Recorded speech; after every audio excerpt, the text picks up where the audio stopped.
আজান দিতে আছে বাচ্চার দিকে ছায়া দিতাম যে বাচ্চা লড়ে বাচ্চা তো দেতা আমি বাচ্চা কই টেনে রাখছে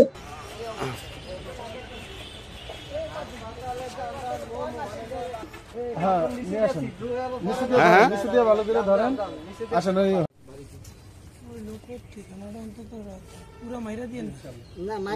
জীবিত আছে বাচ্চাটা এখন কি আইসিইউ বা ওখানে ব্যবস্থাপনা এরকম ভালো কিনা তাহলে শহরে একটু আপনার নেওয়ার জন্য এর ব্যবস্থা কি নেওয়া যায় বাচ্চাটা জীবিত আছে বাচ্চাটা এখন কি আইসিইউ বা ওখানে ব্যবস্থাপনা এরকম ভালো কিনা এর ব্যবস্থা কি হ্যাঁ একটু ভাই সালাম খালি থাকলে আস্তে আস্তে আসেন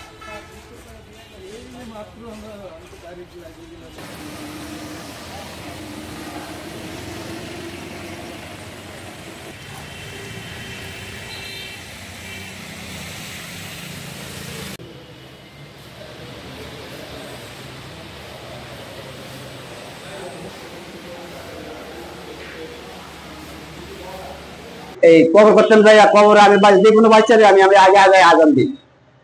সামনে রাখতে আজান দেই আজান দেওয়ার পরে পরে আমি জানাজা দিয়ে মারি দিই এর পর্যন্ত এরপরে আজানটা দিতাম আজান দিতে আছে বাচ্চার দিকে ছায়া দিতাম যে বাচ্চা লড়ে এরপরে আমি মনে করেন এই আজান পুরা শেষ দিয়া আমি যে নিজে করলাম যে বাচ্চা তো দেতা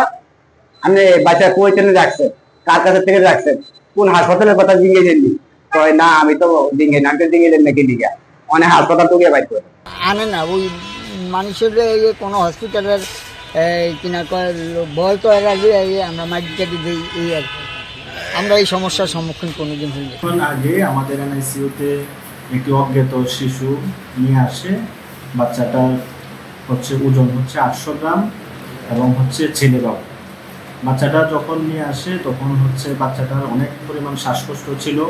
এবং তার শরীরে অক্সিজেনের ঘাটতি ছিল যার কারণে ওর শরীরে সায়ানোসিস অর্থাৎ যেটাকে আমরা বলি অক্সিজেনের অভাবে বাচ্চার হাত পা নীল হয়েছিল। বাচ্চা আসার পর আমরা ওকে প্রয়োজনীয় চিকিৎসা দিয়ে এনআইসিইউতে ভর্তি দেই। বাচ্চাটা এই মুহূর্তে কিছুটা স্টেবল আছে এবং ওর হার্ট রেট পালস রেট এবং অক্সিজেন লেভেল নর্মাল আছে। তো আমরা আমাদের পক্ষ থেকে সর্বোচ্চ চেষ্টা করছি বাচ্চাটাকে ভালোভাবে চিকিৎসা দিয়ে সুস্থ করার জন্য। আমাদের এখানে নবজাতক শিশু বাচ্চা সাংবাদিক চাঁদপুরে যারা বিভিন্ন প্রিন্ট মিডিয়া ইলেকট্রনিক্স মিডিয়া সাংবাদিক ওনারা নিজ দায়িত্বে একটি ছেলে বাচ্চা ওনারা 8 মাস সম্ভবত হবে এই বাচ্চাটি আমাদের এখানে নিয়ে আসছে। আমরা তাৎক্ষণিকভাবে আমরা আমাদের এনআইসিইউতে তাকে শিফট করি এবং চিকিৎসা দেওয়ার পরে তার হার্টবিট আগে একটু উন্নতি হয়েছে এখন সে চিকিৎসাধীন আছে। চাঁদপুর জেলা ব্যবসায়ী বেসরকারি হাসপাতাল মালিক সমিতির সাধারণ সম্পাদক GM শাহিন সাহেব উনি সকল দায়িত্ব নিয়ে এই বাচ্চাটির সুচিকিৎসার জন্য উনি দায়িত্ব নিয়েছেন এবং আমরা নিজেরাও আমাদের তরফ থেকে এই বাচ্চাটির চিকিৎসা চালিয়ে যাব এবং